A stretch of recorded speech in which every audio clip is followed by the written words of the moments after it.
Hello and welcome to episode number 1 of Flyers on the Focus on the Flyers, presented by thehockeywriters.com, where you can find other great shows just like this one. Be sure to subscribe on YouTube, focus, or find us on your preferred podcast network, and follow us along on social media. I am Matt Grazel, and I'm joined by my co-host, Colin Newby. Well, training camp for the Orange and Black begins tomorrow, but there is other important news that we have to get to. The Flyers will be without winger Wade Allison indefinitely, as he suffered a right ankle sprain over the weekend in the rookie game against the New York Rangers, and they will be without center Kevin Hayes, who underwent abdominal surgeries, and his timetable to recover will be 6 to 8 weeks, which, following that timeline, would mark his return around mid to late November. Colin, you had written about the lineup projections on one of your recent posts on the Hockey Writers. So how do these recent injuries impact your projections? So these are two pretty big injuries among the forwards, especially Kevin Hayes. You have Couturier kind of penciled in as the first line center. I think that's pretty much a no-brainer. But Kevin Hayes would have been penciled in as the second line center. This is his second abdominal surgery. Supposedly they're unrelated, but not that much information has come out. But this is a big loss. The one thing that I do take away from this, I think it increases the likelihood that we're going to see prospect Morgan Frost early in the season. I did not have Frost on my original opening night roster, but now with the injury to Hayes, I think I actually will pencil him in. Allison, I thought had a better chance to make the team. The coaching staff seems very high on him. He plays with a lot of energy. He was only in 14 NHL games last year, but I thought he really made an impression, and that's a big loss. And based on Vigneault's comments in the press conference yesterday, he doesn't expect to see Allison anytime soon. So it's a real shame for a guy just breaking into the NHL. The Flyers also lost Sam Morin for 6 to 8 weeks. He was not in the original lineup projection that I had posted on the Hockey Writers, but considered by most people to be a seventh defenseman. Yes, I know that I was looking forward to seeing Allison make the Flyers roster and can contribute somewhere on the, I guess he would have started out in the bottom 6, but he had potential to potentially be a member of the top 6, if depending on if there would be another opportunity that opened up, or if he was playing very well. Sure. I mean, he seems like a pretty gritty player. It looked like he had a sense to go around the net, go into corners, that sort of thing. And just seems like the type of player that the fans will really attach to. So it is a big disappointment not to see Allison to start the year. And with Hayes, he struggled a lot last year, and it was revealed at the end of the season that he was playing with a sports hernia during last season, and he underwent surgery on that during the off season, and then this news came about his abdominal surgery yesterday. So it kind of puts a wrench in his plan to hit the ground running to start the season and looking to put the last season behind him. Right. So last season was his second year in Philadelphia. He signed that big contract 2 years ago. And the first year was a huge success. He was great on the penalty kill, really popular in the dressing room, and put up some good production on that second line.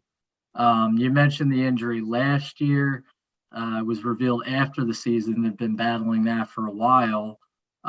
This offseason, he had the unfortunate family situation.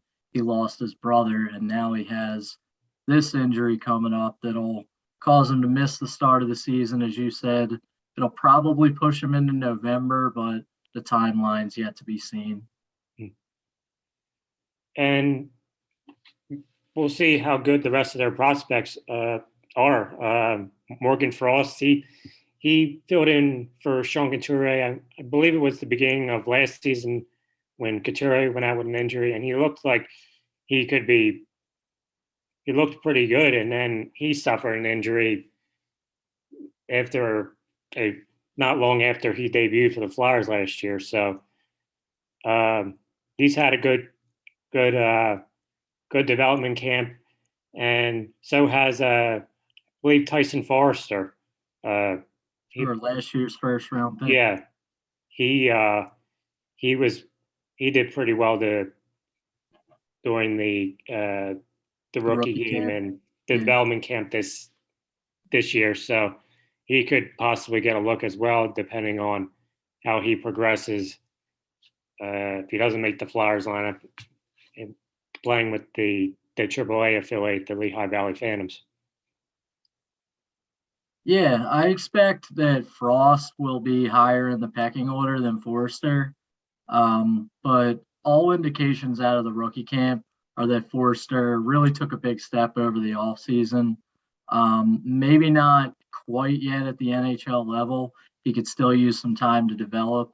But yeah, I mean, some time down with the Phantoms will do him well, and hopefully we'll see him soon. But the real point of emphasis is Frost, especially with the injury to Hayes. I think he will jump in there, and if you have ice time to go around down the middle, and that's something that Alain Vigneault talked about yesterday as well, Frost is somebody that can take on top 6 minutes. He's a high skill guy. He's a former first round pick, put up great scoring numbers in juniors, in the OHL. If he plays next to, say, Joel Farabee or James Van Riemsdyk, some of these talented wingers, I think he could get into a good rhythm early in the season. And by the time Hayes returns, maybe you bump him down to the 3C. I don't think he's really fit for a fourth line role, but it's a good problem to have when you're trying to find places to put all of these centers. And I think Morgan Frost at least has the capability to make that happen. And I did see a video of NHL Tonight was discussing the latest injuries, and the analysts did have Morgan Frost on the second line for the lineup projection, and he said the other option would be possibly put Claude Giroux back as a center. He's played more on the left wing in recent seasons, but putting him back in the center role is also another option. I thought it was interesting. They had the first line of Giroux, Couturier, and Konechny, and I did a little reading, and it said I think last season Travis Konechny really struggled, and he used to be a member of the Flyers' top 6 on the first line. And I was really impressed with Joel Farabee last season, and it seemed like Farabee's going to be possibly on the third line. This is what this analyst had, and I just think it's interesting if the year Farabee had that the projections don't have Farabee and Couturier on the same line together. Yeah, so my first line in my article on the Hockey Writers, it had Couturier centering Giroux and Konechny. Now, again, you have to keep in mind this is before the injury news that we just talked about. But at this point, I still would want to keep Giroux on the wing. I think last year they asked him to play a little bit of center, and he did pretty well with it. But I think under ideal circumstances, you have him on the wing. He's getting to the later stages of his career. He's not the best player on this team anymore. And I don't think he should be asked to carry the biggest load. I think when he's put on the wing, he's put in a good situation with Couturier. He can still be a productive forward, but he doesn't need to be that number one guy that he had been through the prime of his career. And if the Flyers have supplementary scoring, then they shouldn't need to ask him to do too much. That's why I'd rather have him on the wing than at center. I also had Konechny on that top line. As you mentioned, he was pretty inconsistent last year.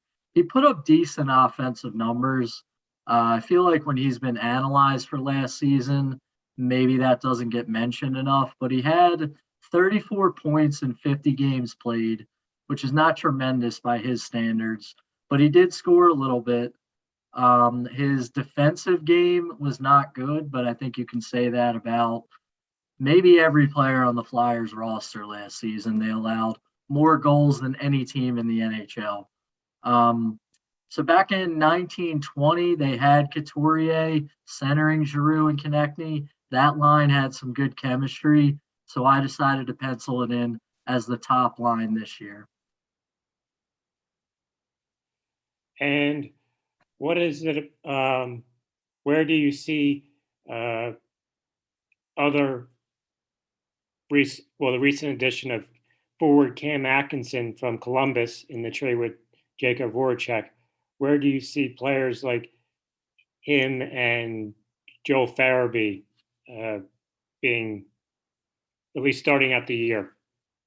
I initially had Farabee and Atkinson on both sides of Hayes on the second line. It's been mentioned that Atkinson has a past relationship with Hayes, so that was part of my logic there. I also think they will be eventually, once Hayes returns, a tandem on the penalty kill. But Atkinson and Farabee I see as second line caliber players. With Morgan Frost probably jumping into the mix there, I might prefer Van Riemsdyk on that second line, though.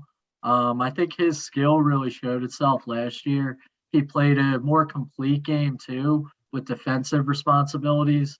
And with a young guy coming in like Frost, I think that you need a veteran there just to have a better hockey sense and a better 200-foot awareness. And Farabee, he's only coming into his third season. I don't know if they'll be great to pair together. So for now, I'll say Frost, JVR, and Atkinson. Okay. And for the bottom six, how did with the recent injury news, how do you project that the lines begin for the third and fourth line? So the third line center, I think it's going to be pretty interesting to see how that one shakes out. I had Derek Brassard initially, the free agent signing. He has a history with Alain Vigneault, as does Keith Yandle, a defensive addition. I think that, especially from the words of Chuck Fletcher over the offseason, he's indicated that they want to give preference to veteran players, especially at the beginning of the season. I think Brassard's going to fall into that category, so I think he might be playing down the middle. Another option is Scott Lawton. I would typically prefer Lawton on the wing, but he's a very versatile player. He can get into the tough areas. He can go all ends of the ice. I would trust Lawton there if they decided to do that. But for now, I'm going to go with Brassard and put Lawton on his wing. Otherwise, you could have penciled Allison in on that line. Now that the injuries come and I'm shuffling Farabee around a little bit, I would think that you would put him there because Farabee is too skilled of a player to be on the fourth line. So I'll say tentatively that they'll start him on the third. And I would expect a lot of mixing and matching throughout the early stages of the games by Coach Alain Vigneault to figure out, okay, what pairings are working, what doesn't work, and to experiment, especially with the injuries to Kevin Hayes and Allison. Yes. We'll switch to the defense now. Colin, you also wrote your projections for the defense. The Flyers saw longtime veteran Shane Gostisbehere depart this offseason, as well as Robert Haig. And they also traded for the defenseman from the Nashville Predators, Ryan Ellis. Ryan Ellis. and they traded for the Buffalo Sabres defenseman Rasmus Ristolainen. What are your projections for the defensive pairings this year? Well, I think the defense fits together much more logically than the forwards do. Ivan Provorov over the past 4 or so years has been kind of penciled in on the top pair. I have him playing the left side right next to Ryan Ellis. They're the two best defensemen on the team for my money, and I think it's pretty much just natural to slot them into the top pair. Now, as you said earlier, there's going to be a lot of mixing and matching. You don't typically keep defensive pairs or forward groups together for 82 games in a season. I would not be shocked if Travis Sanheim got the opportunity to play with Ellis. I would not be shocked if Provorov was matched up with Ristolainen. Ristolainen has a little bit of a reputation for running around the ice, trying to be physical. And I think Provorov's style would probably cover for some of his mistakes if they do start coming up. But for now, I think they will start with Provorov and Ellis on the top pair. Second pair, to begin with, I would have Sanheim with Ristolainen.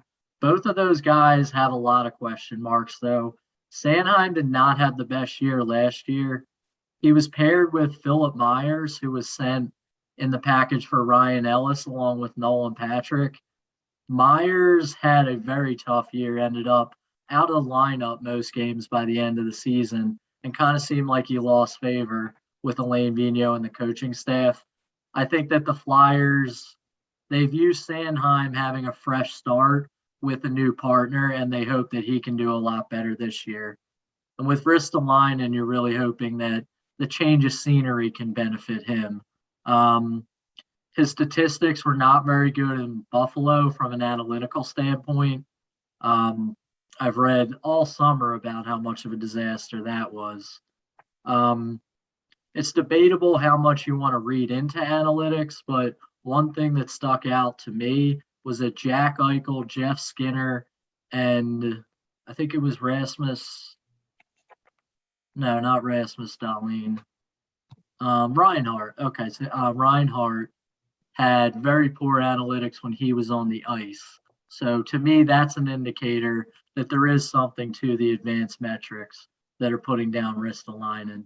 So hopefully with the change of scenery, he can get into a new role in Philadelphia. I mean, a lot of guys do leave Buffalo and go on to have success. It happens. So we'll see what happens with him.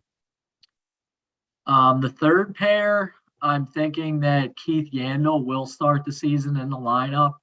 And I think just naturally he'd be paired with Justin Braun. Both of those guys are veterans reaching their mid-30s now. They're best suited for sheltered minutes on the third pair. Yandle is more of an offensive defenseman, where Braun's going to be more of a stay-at-home. Yandle's also going to get a lot of power play time. He led the NHL in minutes on the power play last season. Braun, I felt, was asked to do a little too much last year. He played with Provorov a lot of the time, and that's just above his head to be expected to be a number one pair defenseman. So I think if he's playing sheltered minutes on that third pair, he'll be a lot better off as well. And I think two prospects to keep an eye on are Cam York. He played very briefly towards the end of last season, and there's a lot of positive buzz around Igor Zamula. Zamula, right? I believe that's how you say his name. Yeah. I think it's also possible that we see one of them or both at some point as well during the season. Yeah, well, like I said, with the forwards and mentioning Derek Brassard and Nate Thompson, I think a lot of preference is going to be given to veteran players in training camp in the early parts of the season. I would not be surprised if York or Zamula jumps into the lineup at some point, especially if there's an injury.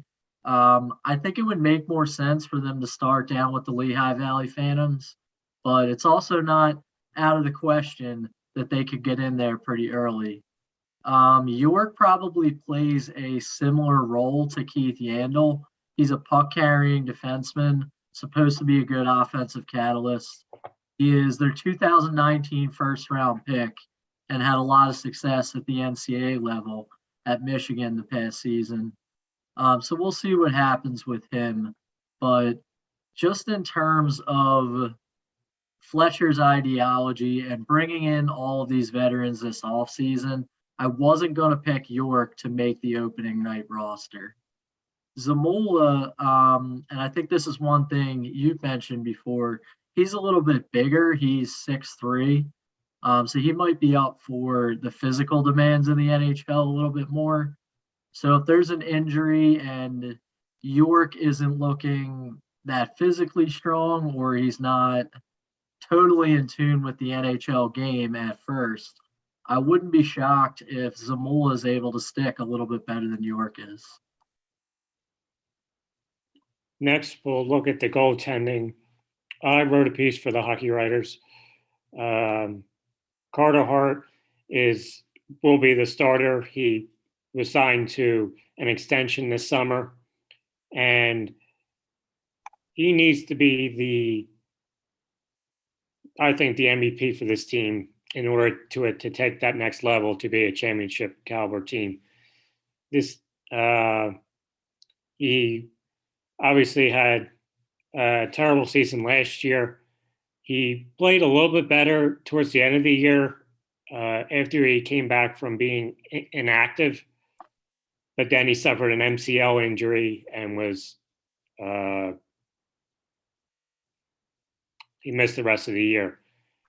So he showed glimpses of what he has been in the past for the Flyers during his tenure here, but I think without him he doesn't have to be Vezina caliber worthy, but he needs to be pretty close.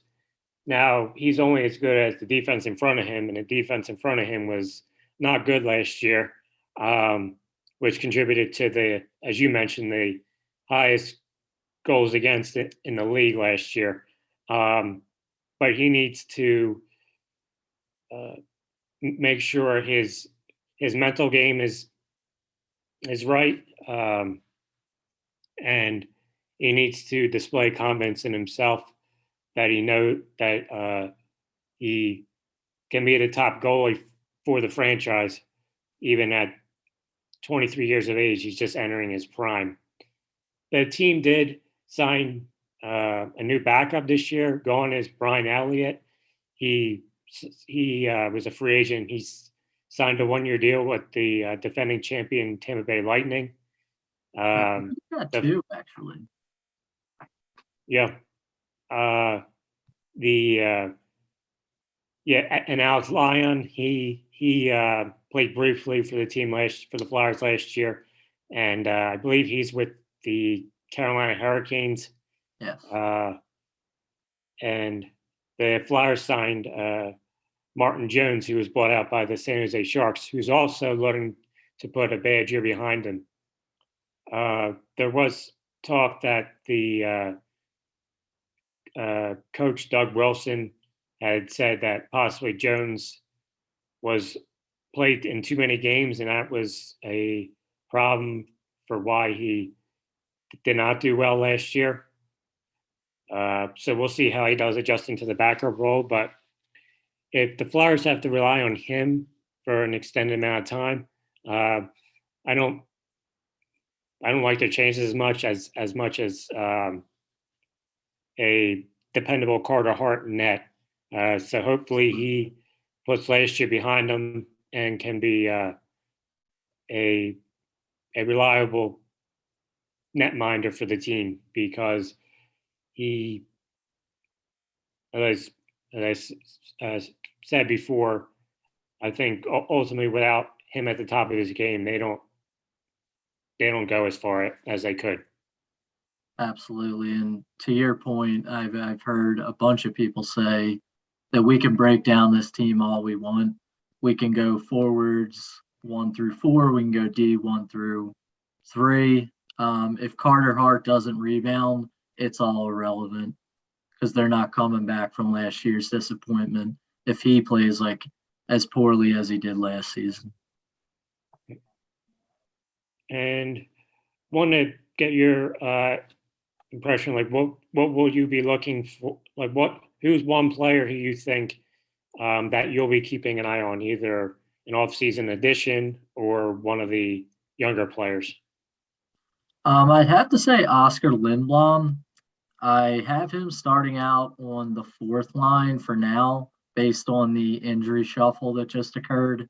But that's also a tentative decision. I think he could easily move up in the lineup.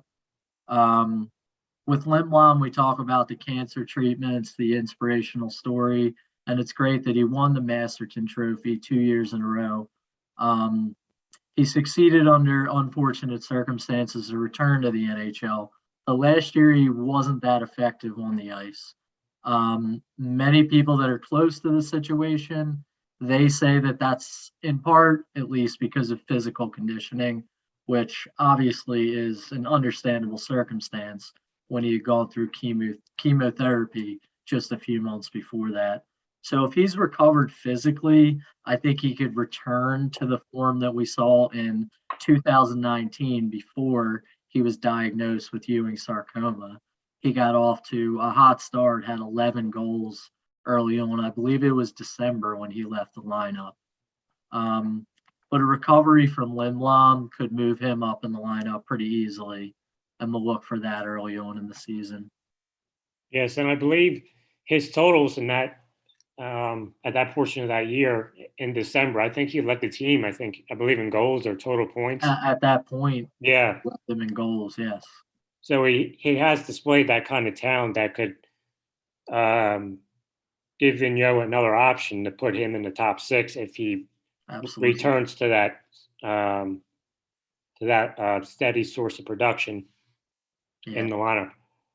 I'll be keeping an eye on Cam Atkinson. I think he needed a change of scenery, but I'm also interested in his ability to help out the penalty kill for the Flyers, which was not good last year. So 30th in the NHL. Yeah, and so I think when he said that he can help out on the penalty kill, I'm looking to see, okay, how much can he improve upon that unit, which needs to get a lot better for the team to succeed.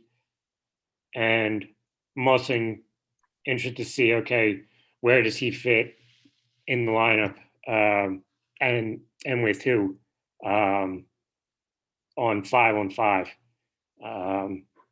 So that will do it for the first episode of Focus on the Flyers, presented by the Hockey Writers.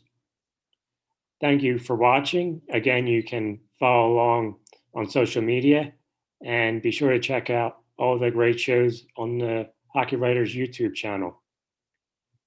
For my co-host Colin Newby, I'm Matt Grazel. Thank you for watching, and we will see you next week.